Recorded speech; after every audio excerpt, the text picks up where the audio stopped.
In this problem, there are two rings that are placed on a horizontal rough surface. So there's sufficient friction out here so that they undergo pure rolling.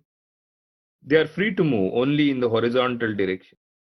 There is a cylinder of mass m that is symmetrically placed on them. When the system is released from rest, this mass will tend to fall down. As it falls down, it is going to push the rings, and the rings are going to have an acceleration to the right and to the left. The point of the problem is to figure out what is the acceleration of the rings. Notice that this mass m has no friction as it slides on the rings.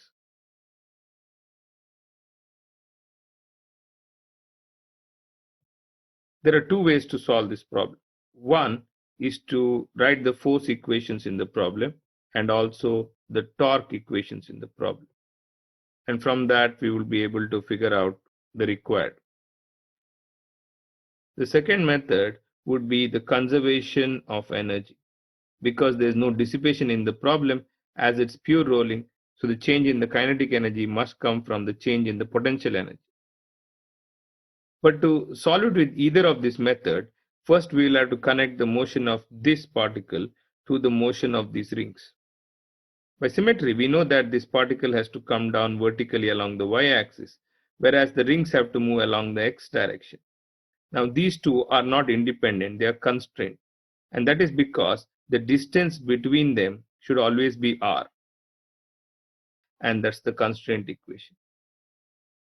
So first write this and then use both the methods and see which one is faster. Let us first write the constraint equation. Because there's symmetry in the problem, we don't need to look at both of them. So we're going to look at only the ring on the right. In a small time delta t, this ring is going to move to the right. So if we make a copy of it, now that is the ring that has moved to the right. Let us zoom in and look at the details. This mass on the ring is going to come down by some amount y. So when it comes down by an amount y, the center of the ring would have moved some distance x. In the displacement of this object along the line to the center of the ring, that would be this length out here.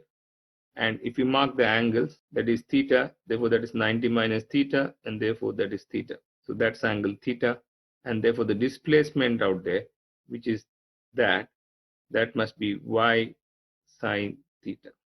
Now if you look at the other end, if you extend this line, then this is the displacement of the ring, and its displacement along the line joining them would be this length out here, and this angle being theta, that would be x cos theta. Because the distance between the mass and the center of the ring, that distance cannot change. So their relative velocity along this line, or their relative displacements along this line, and also their relative acceleration along this line, all of them must be zero. Therefore, we can say that the displacement y sine theta must be equal to x cos theta. And we call the derivative of the y as the velocity, then the velocity of the point y, the velocity of the point x into cot theta, or the acceleration of the mass, which is given by y double dot. That acceleration is equal to x double dot. Let's call the acceleration of this particle in this direction as a naught, and that's what you're trying to find out, and that is given by x double dot. Therefore that will be x double dot cot theta, or acceleration a is equal to a naught cot theta. Now we are ready to look at the force equations. Let us look at the normal force exchanged between the cylinder and the circle. That is going to be along the line joining them. So there's an equal and opposite force acting on either one of them. So on the ring, there is a normal force N, and on the cylinder, that is equal and opposite, therefore it's upwards along the direction marked. Let us write the other forces acting on the ring. This is obviously a downward force, which is the weight of the ring. There is a reaction from the ground, that is some N1. Let's mark the angles. This angle must be theta. If you look at the vertical direction on the small mass, there is a weight of the object, which is mg. There is also a normal from the other ring, which too is equal to n.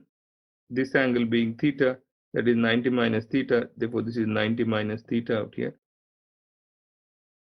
There is also friction in the problem. This normal tends to push this ring in the forward direction. Therefore, this point of contact tends to slide forward, and therefore the frictional force must be in the backward direction. The acceleration of this ring in the forward direction, we have called it A naught, and the displacement in the forward direction is x. We could write the torque on this ring about the center. The better point is the point of contact, because F, mg and n1 pass through that point, and they would not contribute to a torque about that point. It's pure rolling, and therefore the angular acceleration about the point here must be equal to the linear acceleration divided by the radius of the ring.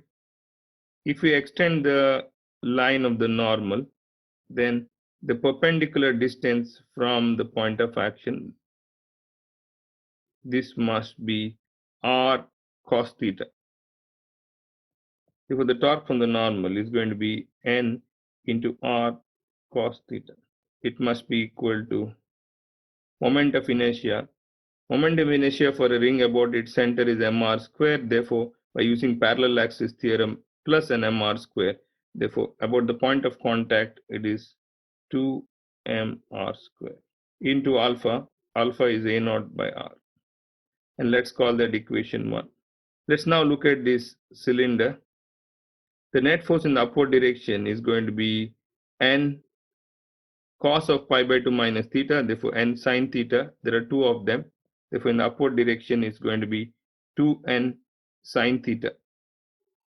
The force pulling it downwards is mg, and that is in the direction of the acceleration. Mg minus 2n sin theta must be equal to mass into acceleration. From the constant equation, we already know that this acceleration is a naught cot theta, and that is equation 2. Let's rewrite this equation such that we can divide equation 2 by 1 and get rid of the normal.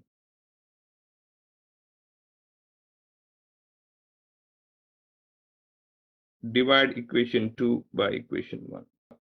R out in the first equation is not going to enter the calculation, and therefore we have 2 times tan theta must be equal to m into g minus a naught cot theta divided by 2m a naught. We could collect the terms of a naught, rearrange it, and then finally write a naught mg divided by 4m tan theta plus m cot theta. That's the final answer. Let us now look at the second way to solve this problem, which is conservation of energy. So we have to write one equation, which is the potential energy lost by the cylinder must be equal to the increase in kinetic energy of the rings. This ring also rotates about its center of mass. Therefore, there is a kinetic energy of rotation, mgy. That must be equal to its gain in kinetic energy, that's half my dot square. We are going to call the velocity in the downward direction as some u, and the velocity of the rings in the forward direction as some v, and v is just y dot. Both of them are related by this expression. We have u is equal to v cot theta. So mgy is equal to half m u square plus 2 times, because there are two rings and each ring has a kinetic energy which is half mv square plus a rotational energy, and that must be half I of the ring is just mr square into omega square. but this is pure rolling. Therefore, omega must be equal to v by the radius, and therefore we shall straight away write this as v square by r square. Now, what is the idea in the problem? We shall finally write this as an expression for v square and compare with the expression of motion with uniform acceleration. That is, v square is equal to initial velocity whole square. There is no initial velocity, and therefore it must be 2 times the acceleration of the object into its displacement being x. So if we are able to write this whole expression in terms of this, we could pull out the acceleration a naught. And let's do that. We'll replace this y. Y is going to be from here x times cot theta. Therefore, mgx cot theta must be equal to half m. U is v cot theta whole square plus 2mv square. Collect all the v squared terms. If we divide the whole equation by cot theta on both sides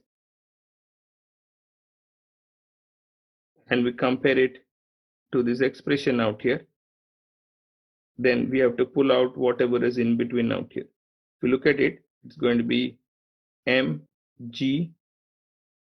This whole term out here is 4m tan theta plus m cot theta. That is exactly as we have out here. So this expression is going to give an a naught. That's exactly what we arrived at using the force considerations.